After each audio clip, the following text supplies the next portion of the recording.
Imagine waking up tomorrow to breaking news. AI systems now capable of performing 99% of all human jobs. Your phone buzzes with a termination notice. Not just you, everyone. Doctors, lawyers, artists, construction workers, all replaced overnight. Sounds terrifying, right? Or, wait, could it actually be humanity's greatest liberation? Today, we're diving into the most disruptive economic revolution imaginable. A world where artificial intelligence has completely replaced human labor. And trust me, what you're about to hear will change how you think about work forever. Right now, AI is already performing tasks we never thought possible just 5 years ago. It's writing novels, creating art, diagnosing diseases, and even coding itself.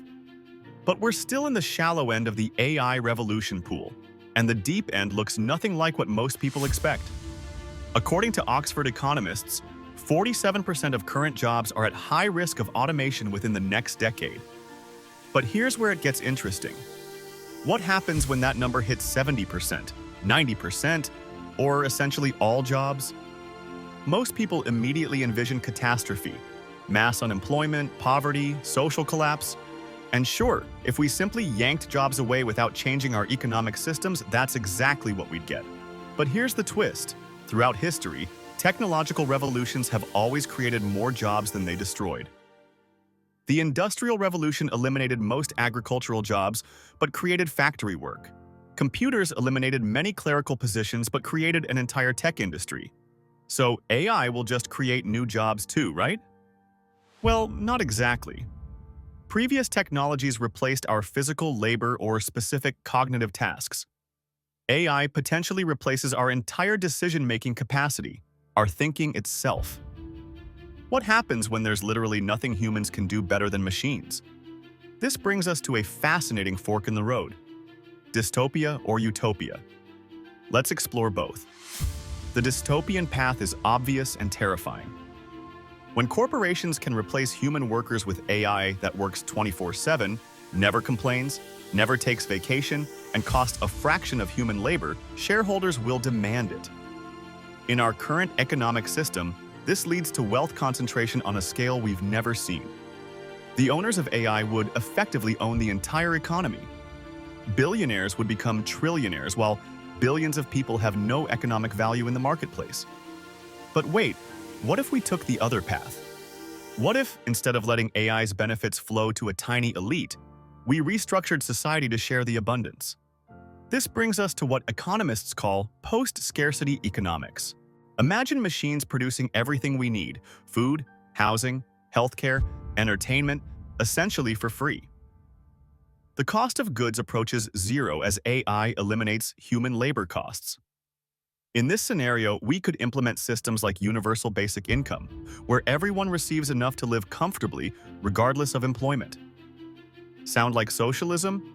It's actually something different entirely. As one economist put it, it's not about redistributing wealth from the rich to the poor. It's about redistributing abundance from machines to humans. And honestly, even ardent capitalists might prefer this to the alternative of societal collapse. But what would people actually do in this world?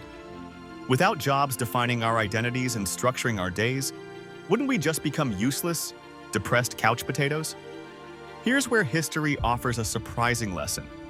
For most of human existence, people didn't have jobs as we understand them today. Hunter-gatherers typically worked just 3 to 5 hours daily, spending the rest of their time on social bonds, storytelling, art, and spiritual practices. The 40-hour work week is actually a very recent invention. But here's something even more shocking. The ancient Greeks had a word for people forced to work for a living: banausos, which they considered a pitiable condition. The philosophical ideal was leisure, not for laziness, but for what they called the highest human pursuits: learning, civic engagement, art, and philosophy. Aristotle would be baffled that we measure our worth by how busy we are. He'd ask, isn't the whole point of technological progress to free humans from drudgery so they can pursue excellence? Still, there are legitimate concerns. Many people find purpose in their work.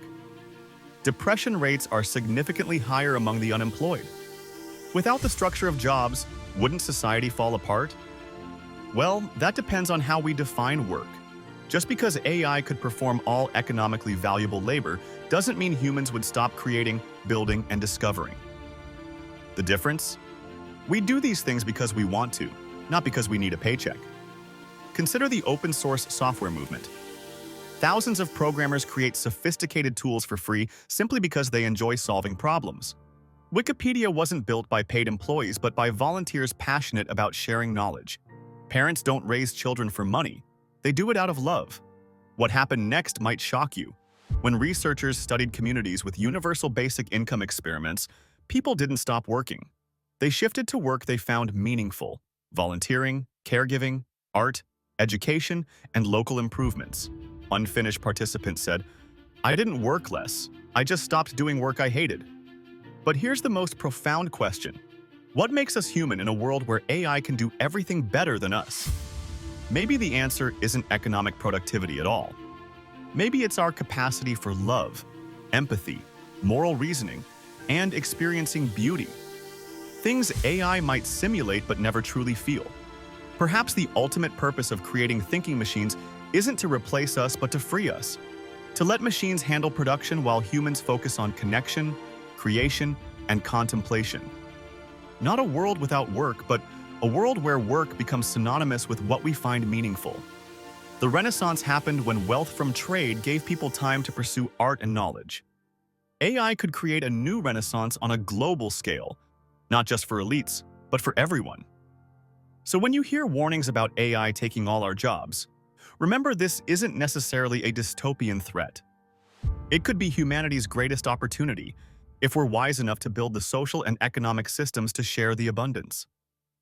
The real question isn't whether AI will replace jobs, it's whether we'll let ourselves imagine a world beyond them. After all, the most dangerous limitation isn't in our technology, but in our imagination. If you found this mind-bending, smash that like button faster than AI will smash the job market, and subscribe for more future shocking content.